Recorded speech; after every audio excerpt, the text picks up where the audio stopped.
আসসালামু আলাইকুম এভরিওয়ান, কেমন আছেন সবাই? আশা করি ভালো আছেন। তো এই মুহূর্তে আমার হাতে দেখতে পাচ্ছেন স্যামসাং জেড ফোল্ড 3। এই মোবাইলটা একটাই প্রবলেম, সেটা হচ্ছে ডিসপ্লে জনিত ইস্যু। আর সেই সাথে ইউজার ভাই আগে বলেছিল যে এটা আপনার দেখতে পাচ্ছেন ডিসপ্লে কিন্তু এখন জিজি করতেছে, বিগ ডিসপ্লে জিজি করতেছে, বা কখনো ব্ল্যাক হয়ে যায়, কখনো আসে চলে যায়, এই ধরনের কন্ডিশন। আর ইউজার আগেই বলেছিল যে এই প্রবলেম হওয়ার আগে ওনার মোবাইলে ওয়াইফাই প্রবলেম ছিল এবং সাউন্ড জনিত সমস্যা ছিল। দেখতে পাচ্ছেন যে ডিসপ্লে জিজি করতেছে, ব্ল্যাক হয়ে যায়, কেমন করতেছে।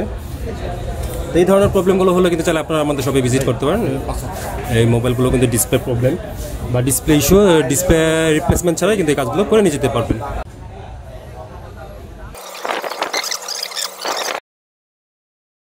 তো আপনারা দেখতে পেয়েছিলেন এটা কিন্তু ডিসপ্লেটা ঝিঝি করতো, ব্ল্যাক হয়ে যেত, ঝিঝি করতো, কখনো আসতো কখনো আসতো না। এছাড়া এই মোবাইলে কিন্তু আরও বেশ কিছু সমস্যা রয়েছিল, ওয়াইফাই সমস্যা, সাউন্ড জনিত সমস্যা। তো মোবাইলটা চালু হচ্ছে, চালু হওয়ার পর আমরা কনফার্ম দেখবো যে এই দেখেন ভিতরে ডিসপ্লে কিন্তু আমাদের চলে আসছে। যদি গ্রিন লাইন থাকে এখনই থাকবে, দেখা যাবে ডট পিক্সেল হলে এখনই থাকবে। আর মোবাইলটা চালু হলে আমরা চেক করে দেখবো যে আমাদের ওয়াইফাই প্রবলেম বা সাউন্ড জনিত সমস্যাগুলো কমপ্লিট হয়েছে কিনা।